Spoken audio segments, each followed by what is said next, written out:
Hello friends, ரொம்பவே டேஸ்டான ஸ்வீட்டான கேரட் டிலைட் எப்படி பண்ணுறதுன்னு பார்க்கலாமா? வாங்க வீடியோக்குள்ளே போகலாம்.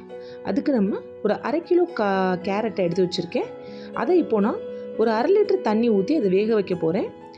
அந்த கேரட் நல்லா சாஃப்டாக வேகணும். இந்த கேரட் எந்த அளவுக்கு வேகணும்னா, நம்ம அதை நசுக்கி பார்க்கும்போது நல்லா மசிஞ்சு வரணும். அந்த அளவுக்கு சாஃப்டாக நம்ம அந்த கேரட்டை பாயில் பண்ணணும். இப்போ பார்த்தீங்கன்னா அந்த கேரட் நல்லா சாஃப்டாக வெந்துருச்சு. இப்போ நம்ம அதை ஒரு மிக்ஸி ஜாருக்கு மாற்ற போகிறோம். தண்ணி நிறையா இருந்ததுன்னா நம்ம கொஞ்சமாக தான் ஆட் பண்ணிக்க போகிறோம். இப்போ இது கூட 1/2 கப் அளவு சர்க்கரை ஆட் பண்ணிக்கோங்க. அடுத்து இது கூட 1/4 கப் அளவு கார்ன்ஃப்ளவர் மாவு ஆட் பண்ணிக்கோங்க.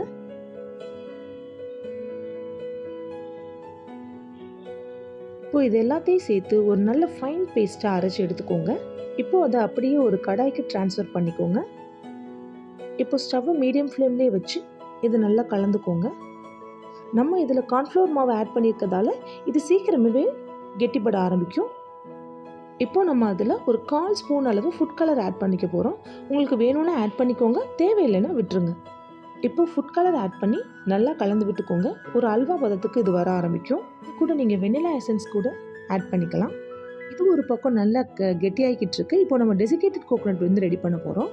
அதுக்கு நான் ஒரு தேங்காயை உடைச்சு பால் எடுத்து அதை நல்லா பிழிஞ்சு அதை ஒரு பேனில் போட்டு நல்லா வறுத்து எடுத்தோன்னா டெசிகேட்டட் கோகோனட் நமக்கு வீட்டிலே ரெடி ஆகிடும். அது நல்லா கெட்டியாகி நமக்கு தேவையான கன்சிஸ்டன்சிக்கு வந்துருச்சு. இப்போ நம்ம கையில் நெய்யோ அல்லது தண்ணியோ நல்லா ஸ்ப்ரெட் பண்ணி நமக்கு தேவையான ஷேப்க்கு அதை நம்ம உருட்டிக்க போகிறோம். உருட்டி இப்போ அந்த டெசிகேட்டட் கோகோனட் அதை நல்லா ஸ்ப்ரெட் பண்ணிட்டோன்னா நம்ம கேரட் டிலைட் ரெடி ஆயிரும். அதே மாதிரி எல்லாத்துலேயும் ஒரு பால் மாதிரி உருட்டிட்டு அதில் டெசிகேட்டட் கோகோனட்டை ஸ்ப்ரெட் பண்ணிடுங்க. இப்போ ரொம்ப டேஸ்டான ஸ்வீட்டான கேரட் டிலைட் ரெடி ஆயிடுச்சு. இதை நீங்களும் ட்ரை பண்ணி பாருங்கள் ஃப்ரெண்ட்ஸ். ட்ரை பண்ணி பார்த்துட்டு எப்படி இருக்குன்னு மறக்காமல் கமெண்ட்ஸில் சொல்லுங்கள். நம்ம சேனலை சப்ஸ்கிரைப் பண்ணாதவங்களாம் சப்ஸ்கிரைப் பண்ணிக்கோங்க. மறக்காமல் அந்த பெல் ஐக்கானை கிளிக் பண்ணிக்கோங்க.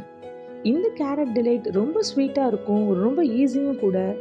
சடனாக யாராவது கெஸ்ட் உங்கள் வீட்டுக்கு வந்துட்டாங்கன்னா ரொம்ப குயிக்காக பண்ணணும், ஒரு ஸ்வீட் பண்ணணும்னா இந்த ஸ்வீட்டை நீங்கள் ட்ரை பண்ணி பார்க்கலாம் ஃப்ரெண்ட்ஸ். ஓகே ஃப்ரெண்ட்ஸ், இதே மாதிரி டிஃப்ரெண்ட் ரெசிபியோடு நான் உங்களை மறுபடியும் சந்திக்கிறேன்.